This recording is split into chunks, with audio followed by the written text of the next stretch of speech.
నమస్తే. బీఆర్ఎస్ పార్టీలో ఏం జరుగుతున్నది? నిజంగానే కేసీఆర్ కుటుంబంలో పవర్ కోసం, అధికారం కోసం, ఐడెంటిటీ కోసం గొడవలు జరుగుతున్నాయా? నేను ముందంటే నేను ముందు అని కొట్లాడుతున్నారా? ఇందులో వాస్తవం ఎంత? సోషల్ మీడియాలో ముఖ్యంగా మనం కూడా దాదాపు ఒక 4-5 వీడియోలు ఈ అంశం మీద గతంలో చేయడం జరిగింది. దీని మీద వరుసగా నిన్న కవిత అండ్ ఇవాళ హరీష్ రావు ప్రెస్ మీట్లో మీడియా మిత్రులు, మీడియా జర్నలిస్టులు అడిగినటువంటి ప్రశ్నలకి వాళ్ళు సమాధానం చెప్తూ వాళ్ళు మాట్లాడడం జరిగింది. అవి కూడా కాంట్రవర్సీ అయినాయి చివరికి. ముఖ్యంగా నిన్న కవిత మాట్లాడింది మనం చూసినాం. ఇవాళ హరీష్ రావు చాలా ఇంట్రెస్టింగ్ కామెంట్స్ చేశారు.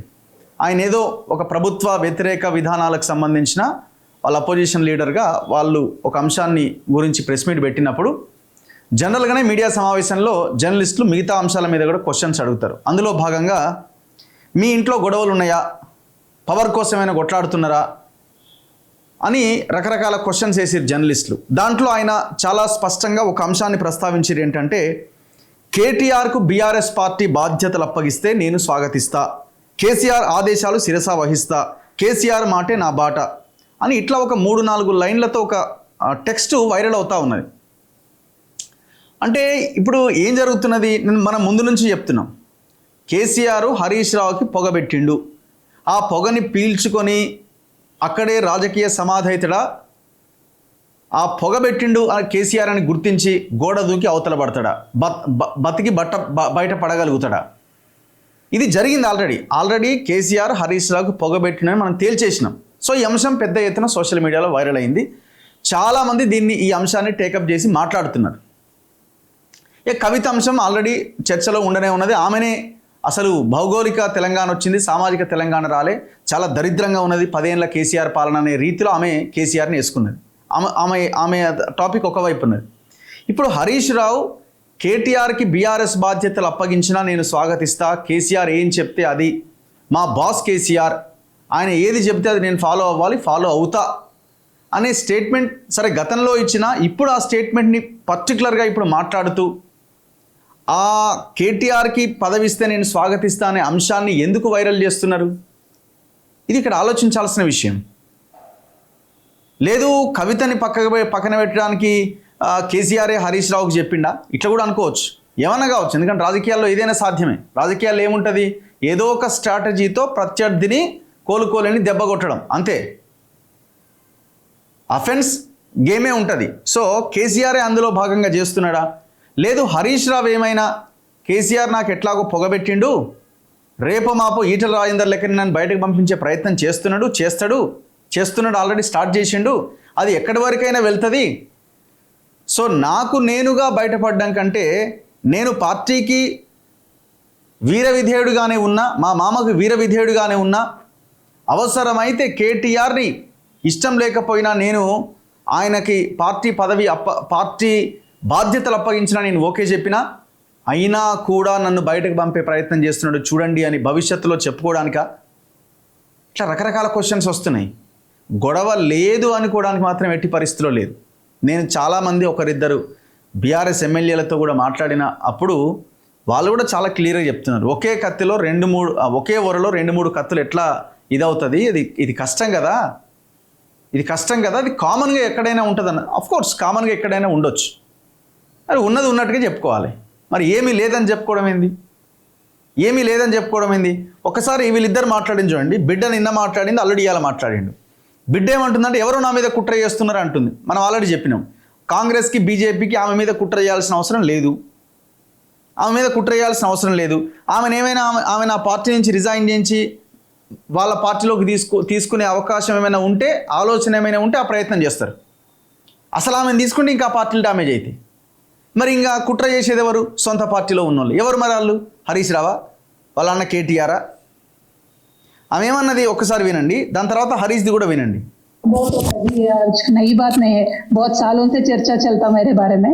నా గురించి రకరకాల కథనాలు వస్తూనే ఉంటాయి, రకరకాల ఆరోపణలు, కుట్రలు అని చెప్పి సోషల్ మీడియా అంతా బాగా నా మీద ప్రేమ అభిమానాన్ని ప్రదర్శిస్తుంటారు.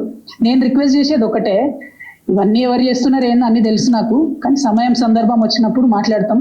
ఇట్లాంటి అంశాలను పెద్దగా ప్రాధాన్యత ఇచ్చి మాట్లాడాల్సినటువంటి అవసరం ఇప్పుడు లేదని చెప్పి నేను భావిస్తా ఉన్నాను. సోషల్ మీడియాలో వచ్చిన వార్తల మీద ట్విట్టర్లో నేను అదే రోజు ఖండించిన. 1, 2, చివరికి మా నాయకులు దాసోజు శ్రవణ్ గారు ఎర్రోల శ్రీనివాస్ గారికి చెప్పి పోలీస్ స్టేషన్ లో కంప్లైంట్ కూడా ఇచ్చి, ఆ కంప్లైంట్ ను కూడా నా ట్విట్టర్ లో పోస్ట్ చేసి ఇటువంటి ఫేక్ ప్రచారం నమ్మొద్దని, తక్షణమే డీజీపీ గారు వీళ్ళ మీద చర్యలు తీసుకోవాలని చెప్పి కూడా నేను రాష్ట్ర డీజీపీ గారిని కోరిన విషయం కూడా మీ అందరికి తెలిసిందే కదా. ఏం రగ్గారు?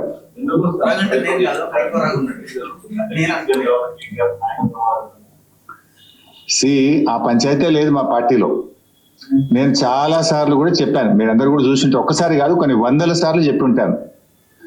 ఇవాళ కేసీఆర్ గారు మా పార్టీ అధ్యక్షుడు, ఆయన యొక్క ఆదేశాలను తూచా తప్పకుండా పాటించే ఒక క్రమశిక్షణ కలిగిన కార్యకర్త హరీష్ రావు అని చెప్పిన. ఇది బహుశా 100 సభల్లో చెప్పినా, టీవీ డిస్కషన్స్ లో చెప్పినా, ప్రెస్ మీట్లలో చెప్పినా, చిట్ చాట్ లో చెప్పినా, అనేక సందర్భాల్లో కూడా చెప్పిన. సో మీరు అన్నట్టు కేటీఆర్ గారికి నాయకత్వం అప్పచెప్తే స్వాగతిస్తాను, డెఫినెట్ గా ఐ కోఆపరేట్. ఒక కార్యకర్తగా హరీష్ రావు పార్టీ నిర్ణయాన్ని, కేసీఆర్ నిర్ణయాన్ని ఎప్పుడైనా శిరసా వహిస్తాడు తప్ప గీత దాటే వ్యక్తి కాదు. ఇది నా 25 ఏళ్ల రాజకీయ ప్రస్థానం చూపిస్తుంది. 25 ఏళ్ల నుంచి నేను బీఆర్ఎస్ పార్టీలో ఉన్నాను. పార్టీ జెండా పుట్టుక నుంచి ఈ రోజు వరకు కేసీఆర్ గారి అడుగుజాడల్లో వారి సూచనలకు అనుగుణంగా పనిచేసేటువంటి ఒక కార్యకర్తగా హరీష్ రావు పనిచేసిండు, రేపు కూడా చేస్తాడు. Thank you.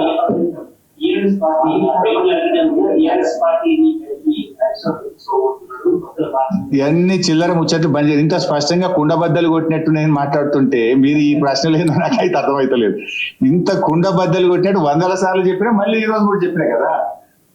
సో ఇట్లా ఈ వ్యవహారం అనేది నడుస్తూ ఉన్నది.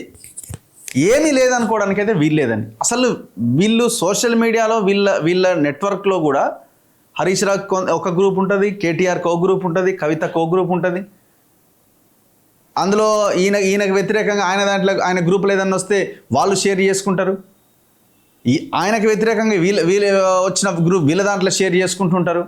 ఇట్లా ఎవరికి వాళ్ళుగా అవతల ఆయన ఇబ్బంది పడుతూ ఉంటే వీళ్ళు సమరాలు చేసుకుంటూ ఉంటారు. సో అట్లాంటి పొజిషన్లో ఉన్న వీళ్ళు ఏమీ లేదు అని అనుకోవడానికి వీల్లేదు. సో కాకపోతే ఇది కూడా ఒక స్ట్రాటజీ అయి ఉండొచ్చు. ఒక స్ట్రాటజీ. ఇప్పుడు ఎర్రబెల్లి దయాకర్ రావు లాంటి వాళ్ళు ఉన్నారండి, కేసీఆర్ని పొట్టు తిట్టి మళ్ళీ ఆ పార్టీలకు పోలే, తెల్లారే. ఇట్లా మనకి కొన్ని 100 ఎగ్జాంపుల్స్ ఉంటాయి. అదొక స్ట్రాటజీ. ఇంకొక స్ట్రాటజీ ఇట్లాంటి స్ట్రాటజీ కూడా ఉంటుంది. మనం విధేయుడుగానే ఉండాలి, మనం బయటికి వెళ్ళకూడదు. వాళ్ళు నెట్టేసినప్పుడే ప్రజలకు అది తెలుస్తుంది. అప్పుడు ప్రజల్లో ఇంకా నా మీద సానుభూతి వస్తుందన్న యాంగిల్ కూడా ఉండొచ్చు, ఏదైనా ఉండొచ్చు. ఇక మూడోది, చాలామందికి బీఆర్ఎస్ వాళ్ళకి ఎవరికైనా హరీష్ రావు కేసీఆర్ అభిమానులకి లేదు మా నాయకుడు ఎప్పుడు కేసీఆర్ వెంటే ఉన్నాడు అని అనుకునే వాళ్ళకి కూడా నేను చెప్పేది ఏంటంటే, ఒకవేళ అది కూడా నిజం కావచ్చేమో. ఒకవేళ అది కూడా నిజమైతే హరీష్ రావు తన రాజకీయ సమాధిని తానే తీసుకుంటున్నట్టు లెక్క. తన రాజకీయ సమాధిని తానే తయారు చేసుకుంటున్నట్టు లెక్క హరీష్ రావు ఒకవేళ అక్కడే ఉంటే. ఇంకా అంతకుమించి ఏముంది ఆప్షన్? ఎందుకు అక్కడే ఉంటే? ఒకవేళ బీఆర్ఎస్ పార్టీ పగ్గాలేమన్నా హరీష్ రావుకి అప్పగిస్తే వేరే ఈక్వేషన్ వేరే ఉండొచ్చేమో. కానీ అప్పగించాడు కదా, ఆల్రెడీ పొగ స్టార్ట్ చేసిండు కదా, అప్పగించాడు. ఎందుకు అప్పగించాడు? ఎవరు కూడా తండ్రి అల్లుడి దాకా రాడు. తండ్రి కొడుకు లేకపోతే బిడ్డ ఆడనే ఆగిపోతుంది వారసత్వం. ఇప్పుడు కేసీఆర్ చేస్తుండదు అదే కదా కేసీఆర్ చేస్తున్నది కూడా. 2018 ఎలక్షన్స్లో గెలిచిన తర్వాత హరీష్తో పాటు ఈటలకు ఎందుకు మంత్రివర్గంలో చోటు కల్పించలే తెలియదా? చాలామంది బీఆర్ఎస్ నాయకులు హరీష్ రావుని కలిసినప్పుడు నాతో మాట్లాడకండి అన్నా, మీ ఫోన్ కూడా ట్యాప్ అయితే అని హరీష్ రావు ఎంతమంది లీడర్లకు చెప్పలే? ఇది విన్న వాళ్ళకి అర్థమవుతుంది. So equation very clear. ఇది ఆయన తన స్ట్రాటజీలో భాగంగా మాట్లాడి ఉండాలి. లేదు నిజమే ఇక ఏదైతే అదైంది, నా జీవితం అంతా మామతోనే అని కూడా తన రాజకీయ సమాధి తాను తవ్వుకుంటడంలో భాగంగా ఆయన ఈ మాటలు మాట్లాడి ఉండాలి. ఇంతకు మించి ఏం లేదు ఇక్కడ. ఈ కవిత విషయానికి వస్తే ఆమె ఆవేదన ఏంటంటే, అరే నా మీద ఇంత జరుగుతుంటే నా మీద ఒక్కరు మాట్లాడరే అని. ఇప్పుడు హరీష్ రావు చెప్పిండు ఇందాక, మేము నా మీద ఈ ట్విట్టర్లో అక్కడెక్కడ వార్తలు వచ్చినప్పుడు దాసోజు శ్రవణ్ గారికి ఇంకొకరికి చెప్పినాము, వాళ్ళు ఖండించారు, కేసు పెట్టినాం, ఏదో చెప్పారు కదా. ఈమె విషయంలో ఎందుకు పార్టీ రెస్పాండ్ అవుతలేదన్నది ఈమె బాధ. ఈమె బాధ ఏంది? కేసీఆర్ ఈమెను కూడా సైడ్ చేసే ప్రయత్నం చాలా సక్సెస్ఫుల్గా చేస్తున్నాడు, కవితను కూడా. ఎందుకంటే ఆమె వింటలేదు.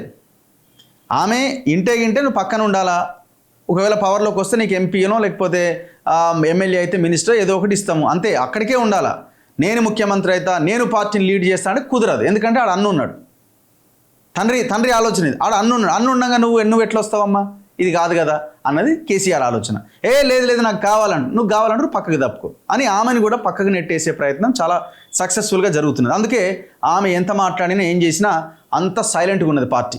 ఎక్కడా కూడా కవితకి సపోర్ట్గా మద్దతుగా నిలబట్టలే. కేవలం వాళ్ళ జాగృతి వీళ్ళంతా ఏదో ప్రత్యేక సమావేశాలు పెడుతున్నారు. చివరికి ఆమె మొన్న జరిగిన మేడే ఉత్సవాల్లో వాళ్ళ కార్యక్రమంలో తెలంగాణ జాగృతి ఆధ్వర్యంలో జరిగిన దాంట్లో వెనకాల కేసీఆర్ ఫోటోనే లేకుండా చేసింది. ఇది క్లియర్ ఇండికేషన్. ఇది ఇంకా దీంట్లో మనం రెండో ఆప్షన్ లేదు. ఇది ఎప్పుడు బ్లాస్ట్ అవుతుంది, ఇది ఎప్పుడు ఇది పేలుతుంది అన్నది మనం భవిష్యత్తులో చూడాలి.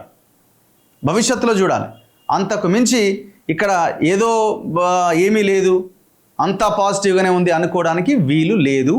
200% చూస్తూనే ఉండండి మన తొలి వెలుగు.